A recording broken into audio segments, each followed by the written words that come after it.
Hi guys, Hound Armories here, and today we're talking about my Stryfle MKII. This is of course based off of the almost standards that Captain Xavier has put forward for an HvZ primary, but this is my rendition on it. It's got lots of bells and whistles. So the main powerhouse of this is going to be a containment crew cage running on Fang revamp motors and Inferno wheels, all running through a Flywheel of the World hyperdrive solenoid pusher, which is running off a sealed MOSFET and select fire board. Externally, we've got a paint job up in my colors. I love this color scheme. Most of my personal builds are done this way. The front barrel is designed by Blaster Revolution. It's for his vector kits, but I like it this way. The rail and battery box kits throughout the body is designed by Tungsten, and the stock is by Worker Parts. This is a select fire solenoid build on the Stryfe. I've really liked my switch placement here.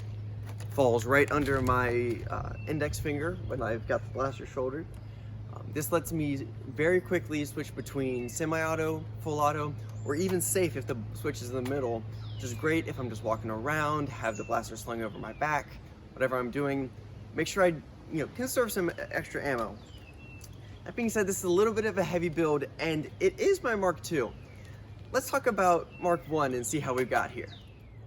So, like I said, that was my Mark II. This is my Mark I. This is Achilles. He served me very well during End War 2019 and was the blaster I built for that.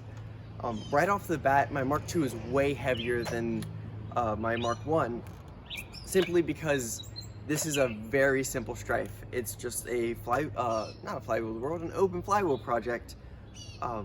Cage with Michelle 2.0s and Bulldog wheels, basically the cheapest setup I could get at the time. Running on 2S with just the stock pusher and some cosmetic mods. Of course, this has the same front end barrel on it, and this is Blaster Revolution's battery stock. It's based off of the Retaliator stock. And first of all, this is a very comfortable setup. I've got it length of pulled in, just right for me. It's very light, maneuverable. But I had some problems from Mission 1 at End War, namely this thumbhole stock. The way I would rest walking, this put a really awkward bend in my wrist, which started giving me pains within the first couple hours of the game.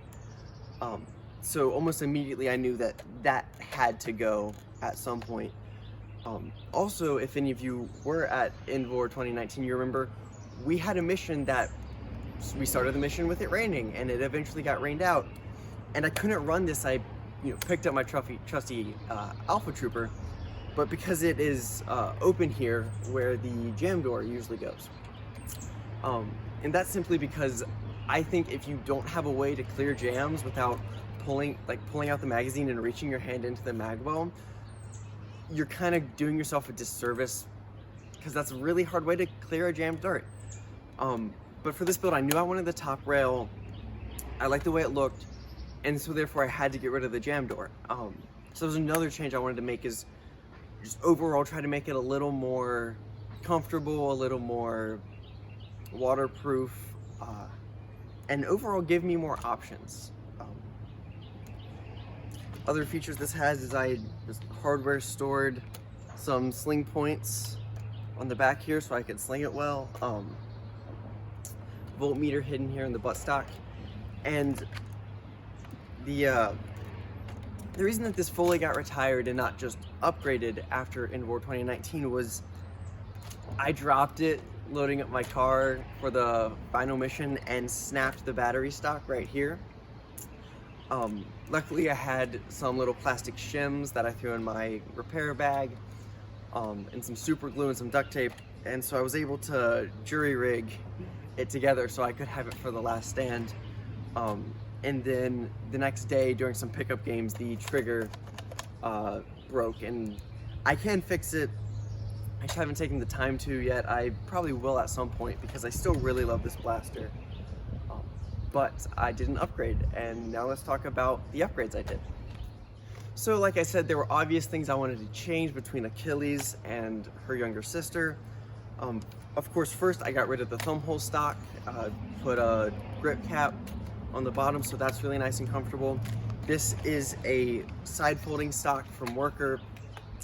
The reason I went with that instead of their more common and injection molded options is because this is fairly compact to travel, and when I'm in a briefing or whatever, especially if I'm standing around and I'm not having threats right now, I like to sling my blasters on my back just so I can do things with my hand, talk to people better, take notes, look at maps, whatever, much easier.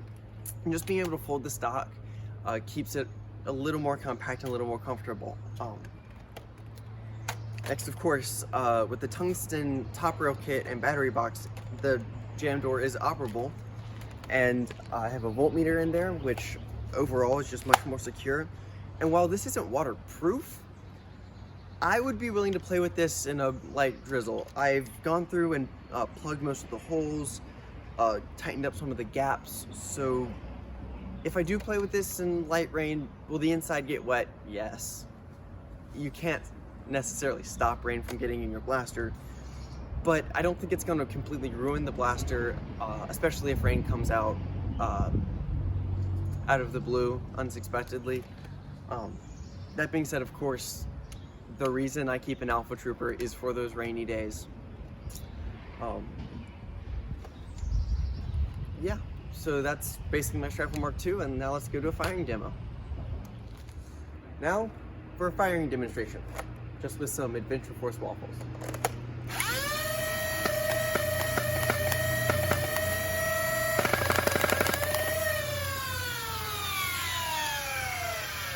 It works! So that is my Stryfle Mark II, guys. I hope you enjoyed the video. Now I know what you're thinking, so don't go commenting it down in the comments. Captain Xavier has claimed that Stryfle Mark II should have a master key of some sort. And she does. But that's a different video.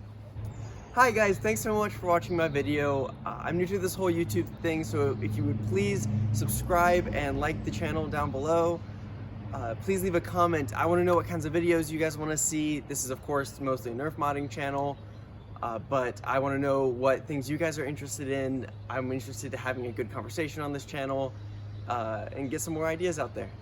Thanks for watching.